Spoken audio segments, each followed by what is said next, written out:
Eccoci qua, cari telespettatori, e allora, come avviene periodicamente, cerchiamo di fare un po' il punto delle tante cose che creano problemi a tutti quanti noi cittadini consumatori, e lo facciamo invitando un'associazione di consumatori. Nella fattispecie già conoscete Davide Cecchinato, presidente regionale Adiconsum del Veneto. Ben ritrovato, grazie di essere qui con noi, di averci raggiunto. E allora ci sono diverse questioni, a parte quella dell'energia che tratteremo.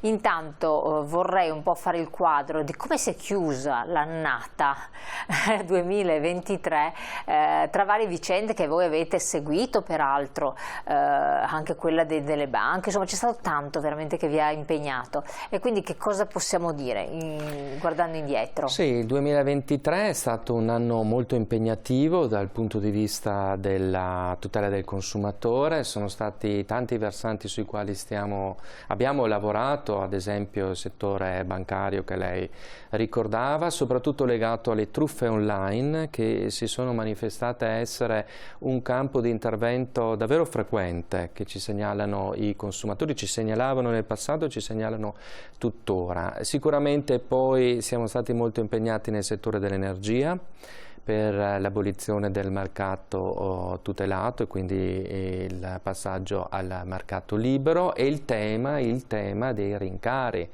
dell'inflazione. Ricordiamo, il 2023 è stato l'anno dell'inflazione record, in cui il carrello della spesa è diventato sempre più caro e ha messo in difficoltà molte famiglie che si sono rivolte a noi per chiedere aiuto, anche semplici informazioni, e dove noi li abbiamo aiutati a capire come far fronte al sovraindebitamento, come evitare appunto di spendere di più di quello che si guadagna, costruire il budget familiare e quindi dargli anche qualche indicazione, qualche tutela, come può essere il ricorso al fondo antiusura per evitare di cadere nelle braccia degli usurai e quindi poi dei debiti non pagati. Diciamo che sono stati questi tre gli ambiti più importanti che abbiamo seguito come associazione, oltre a quelli standard naturalmente della telefonia, che pensavamo fosse un settore che desse meno da lavorare. Invece abbiamo visto che comunque persistono dei disagi, delle difficoltà anche in questo ambito, dovuti in parte e forse anche in gran parte al cambio delle condizioni contrattuali decise dagli operatori telefonici. Unilateralmente. Quindi sì. Questa è la domanda: è possibile unilateralmente cambiare le condizioni contrattuali? Assolutamente sì, e lo si può fare anche se ho aderito alle famose offerte per sempre. Il commercio è un bel settore, però è un settore dove ci sono anche tante, tra virgolette, bugie. Il per sempre non esiste? Non esiste, direi proprio di no, che nel commercio non esiste. E si stipula un contratto e ci può essere anche un'offerta denominata con questa locuzione, però chiaramente se il contratto poi fa riferimento alla possibilità della variazione unilaterale del contratto, cosa faccio io operatore per scioglierlo? Mando la comunicazione di variazione e quindi quel per sempre diventa un periodo ben definito. Il consumatore in questo caso ha la possibilità o di aderire alla nuova proposta, se ce n'è una conseguente all'abolizione della precedente, oppure cambiare operatore senza alcuna penale. Siamo fortunati. L'unica cosa è cambiare operatore senza penale, almeno questo. Infatti questa è una fortuna, in effetti, però c'è anche da dire che c'erano offerte davvero competitive nel settore telefonico, abbandonare le quali comunque comportava un esborso maggiore in termini di costo mensile con il nuovo operatore.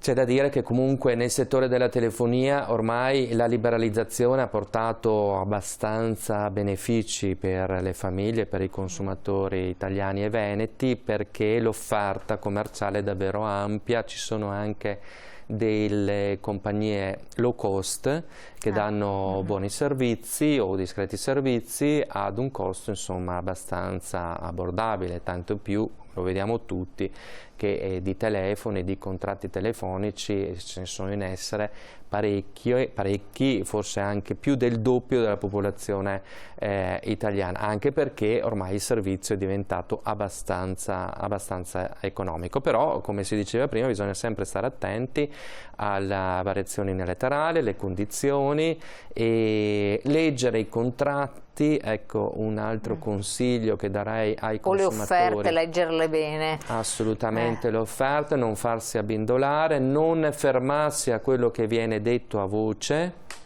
perché tante volte non ha una precisa e completa conferma di quello che è calato nel contratto, cioè nel rapporto giuridico che si instaura tra il consumatore e il fornitore. Quindi io devo essere sempre cosciente di quello che sottoscrivo, devo leggere e devo trovare conferma scritta di quello che mi viene detto a voce. Quando mi si chiede una firma, devo essere in grado di capire quello che sto firmando, e se non lo capisco non devo sottoscrivere quel contratto. Questo è molto importante, perché a volte molte persone dicono beh, sì, più o meno ho capito, e firmano, poi succedono dei problemi effettivamente. No, sai cosa succede? Che ci si fida ancora molto alla parola data, al claim pubblicitario, ci si fida dalla cartellonistica stradale, però poi se si vanno a vedere le condizioni scritte in piccolo si scopre una realtà un po' diversa. Dobbiamo essere un po' malfidenti, tra virgolette, in questi ambiti, insomma può fare la differenza, perché ci dà la possibilità di non essere preda di qualche sotterfugio che tante volte, o qualche trabocchetto che tante volte viene messo sulla strada del consumatore per spillargli qualche quattrino in più.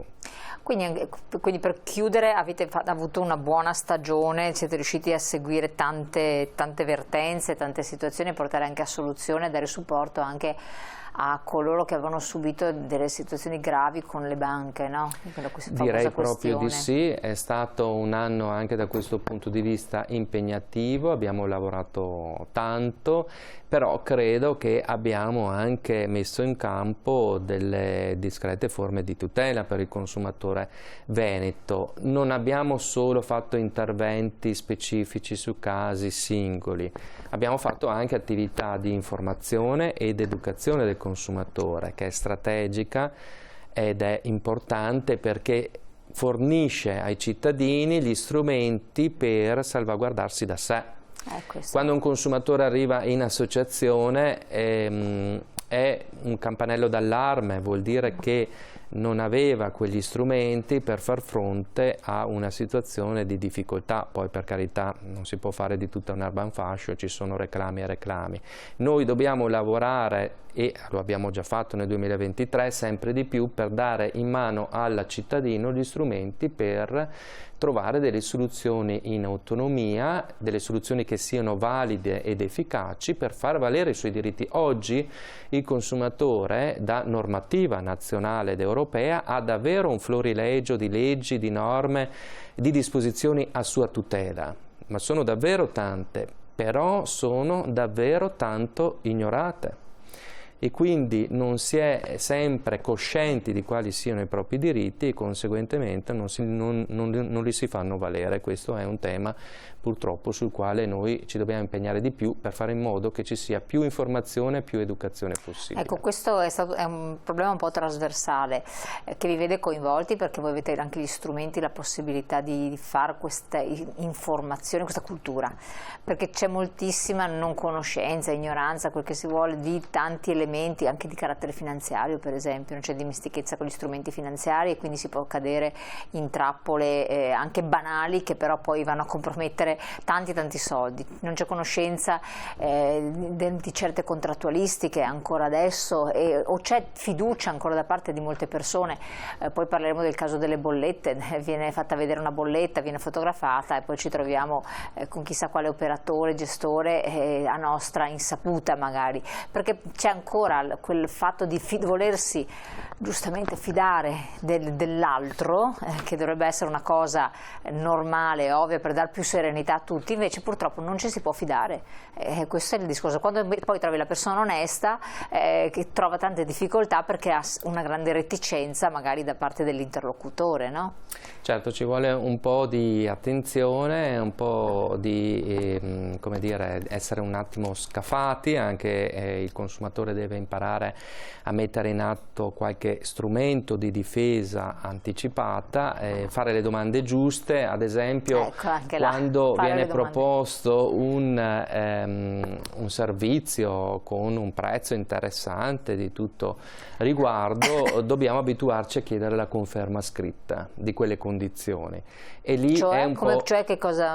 come va fatta la cosa? Ad esempio io ricevo una telefonata dove mi si dice che posso avere un contratto della telefonia a 2 euro al mese, adesso sto naturalmente inventando.